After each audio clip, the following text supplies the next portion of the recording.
The second question we had was, is there definitive proof of God? Right? And this is a huge question. We could talk forever about it. You could read tons of books about it, spend your whole life studying this one.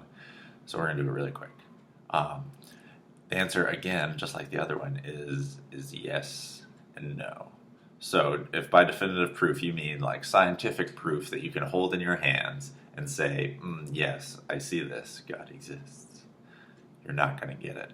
What does that mean? That means what? You want to go back to the beginning of everything, when the universe came to be, what we assume maybe was a Big Bang. We don't really even know, right? Right? We want to go back to that and recreate it and see it can happen, because that's what science does, right? You have to be able to reproduce, to be able to prove what happened, to prove your theory. And guess what? We're not going to be able to do that. We're just not. Scientists are trying to do stuff like that. Giant atom smashers, atom colliders colliding, trying to recreate stuff, and that's great. They're learning tons of stuff from it. It's amazing stuff, but it's not going to prove, have us have tangible, hold in our hands evidence that God exists. And likewise, it also is not going to prove tangible, hold in our hand evidence that God doesn't exist. That's not going to happen that way. We're not going to have that one thing that will just prove to us that he's here, like this scientific theory that we can just hold on to. But there's so much around. We talked about how if you ever have made pottery in art class or something before you use any of the tools, before you put any of the stuff on it, all the glaze or anything, like you use your hands to mold it, right? And if you went around and had like some good, detective stuff, you could go and you could get people's fingerprints off it, and you would know who made what, because their fingerprints are all over this thing that they created.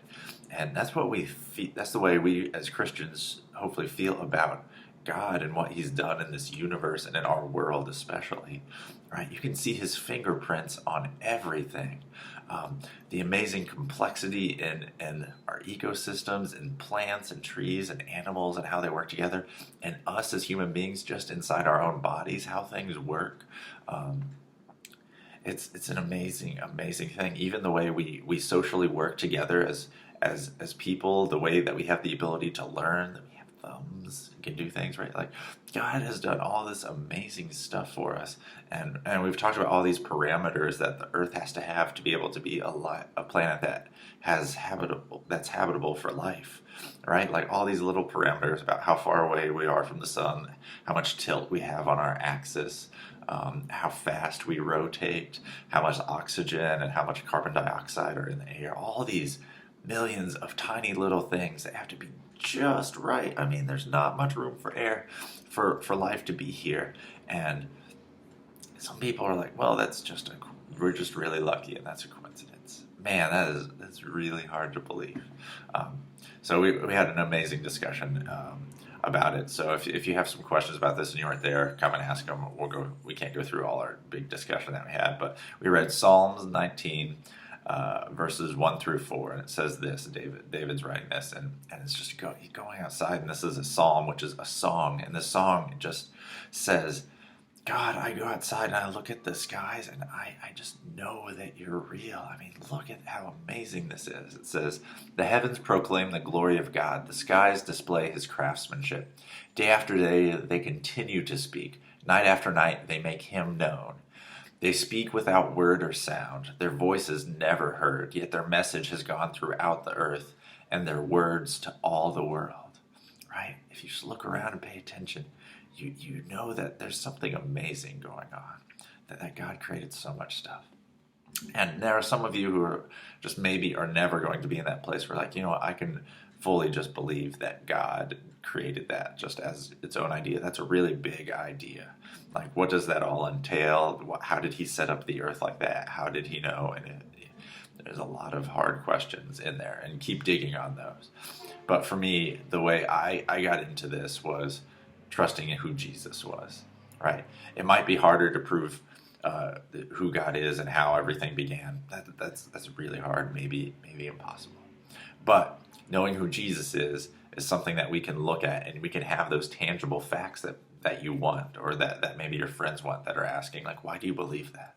Because Jesus was a real man. There are historians who didn't follow him and say he was the Messiah, the Son of God. And those people wrote about him, wrote about his life. We know he lived. We know he was crucified by Pontius Pilate in a certain period of time that was true, and that he definitely died. But not only that, even these people report that his followers believe that he came back to life, right? And so we get that picture that, man, Jesus really is the Son of God. Other people were talking about them. This was a big deal. And not only that, then we look at the disciples, the guys who all ran away when Jesus got arrested, except for a few of them who were trying to like mingle in the crowd and just see what was going on with Jesus. But most of them ran away because they were scared that they were going to get killed too. And then those guys get the Holy Spirit, and they go around preaching and healing people and raising people from the dead. And they end up all dying. All of them dying for their faith, for saying that Jesus is the Son of God and he came back to life, right? None of them would say that that wasn't true because they had seen it with their own eyes. These guys who had run away months before now are willing to sacrifice their lives for what they know is true. So we just read this one verse in John chapter 10, verse 25, where people are asking Jesus, like, okay, are you really the Son of God? Like, just tell us. And Jesus replies to them, I have already told you, and you don't believe me. But the proof is the work I do in my Father's name. So look at Jesus. Look at the things he did, the life he lived, the proof about him, the proof of him rising from the dead, and how his disciples acted and how it changed the world. And if you can look at those people and their actions and say that they were all just crazy and Jesus was just a crazy guy and that's a made-up story, then, man, I don't know. I don't know if you're looking at the facts super hard. There's some great people in history who have thought about this and changed their minds. There's some great resources. There's an awesome book called More Than a Carpenter by Josh McDowell, definitely worth reading. There's a book called by a guy named Lee Strobel, who didn't believe in Jesus, who was a reporter who covered law proceedings, and his wife became a Christian. He didn't really want her to and thought it was all kind of crazy. And he went and searched and looked at all the evidence just about Jesus. And he's like, I can be a Christian, which means taking all the Old Testament and believing in God and understanding it, because Jesus used that as the basis for who he was and what he taught.